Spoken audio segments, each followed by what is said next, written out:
Thanks for clicking on the video. I appreciate all of you. This video, I want to talk about obviously, hope you're having a great day. Got to start with that. But with this video, I want to talk about this unwritten rule in the NBA that I feel like I've had enough of.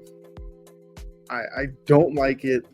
I don't understand the reason for it, which I'll get into here in a second, because we saw it rear its ugly head the other night in the NBA. Now, if you don't know what I'm talking about, it's this unwritten rule that if you're a team that's up like double digits late in the game, let's say like 30 seconds left in the game, you're supposed to come across half court and kind of just stand around, get a 24-second violation so the ball can go back to the other team, which in most cases leads to them just dribbling out the ball, and the game ends. You take your win, you move on, whatever.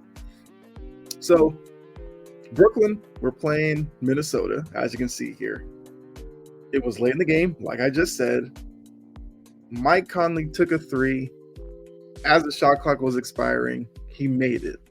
Well, apparently Dennis Schroeder had a problem with that and approached Mike Conley, I believe bumping him or whatever, which led to a little bit of a altercation between the two teams, which saw Schroeder, Finney-Smith, and I think a couple other players get technicals. My thing is, why is this a thing? Why are opposing players so mad that you take a last-second shot and it goes in? Because obviously, with Mike Conley shooting it at the end of the shot clock, it's not like he was out there, not like he came down, 20 seconds left on the shot clock, took some three, started dancing around and really throwing it in your face or anything like that. No, he took one at the end of the shot clock and went in. No problem with that. I think Mike Conley even said that he looked around and he saw like the Nets were double teaming Anthony Edwards. So he took the shot. Which once again, if we're going to look at this unwritten rule, why was Brooklyn double teaming Anthony Edwards? So they were allowed to play, I guess, whatever defense they were in, but Minnesota was supposed to just stand there. For what, to save your ego, to make sure you're not losing by a bigger margin or something like that.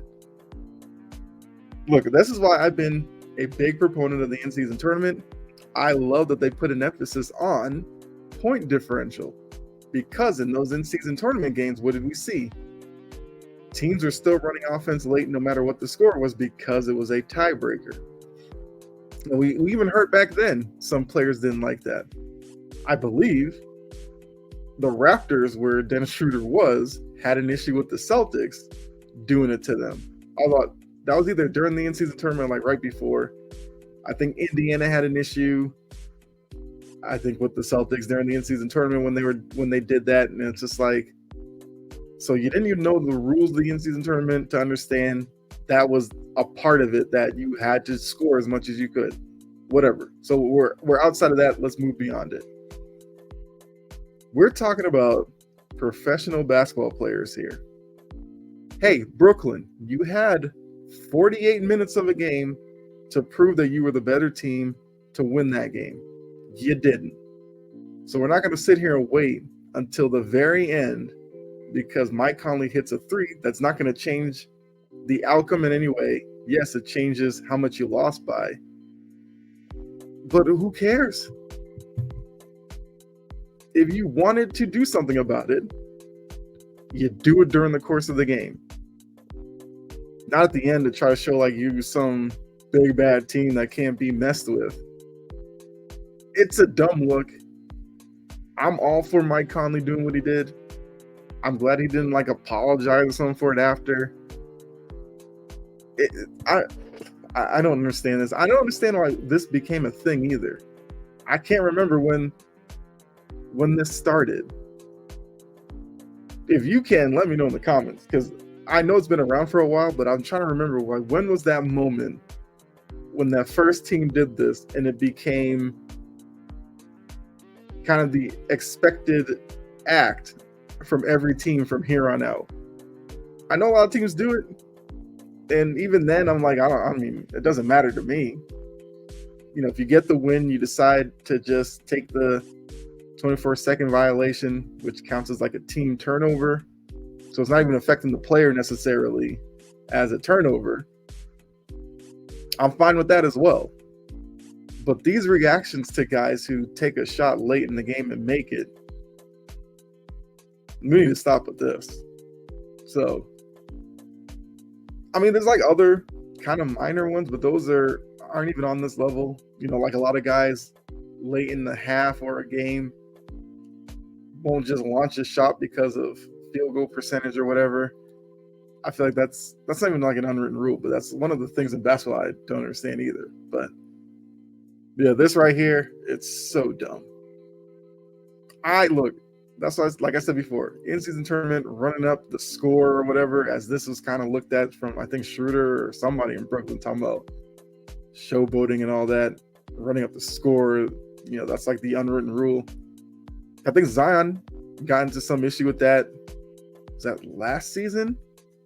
I think, you know, they had a lead, got a turnover. The ball was thrown up ahead to him, and he went up and dunked it. That became a problem. And remember, I think in this case and in that one, both these teams are at home.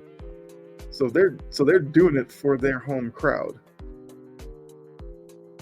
Even if it was on the road, so what? Once again, I don't know where this started, but shout out to Mike Conley and any other player who looks at this situation and will do whatever Mike Conley did. And for people like Dennis Schroeder, who, like I said, has reacted this way before, he needs to get over himself.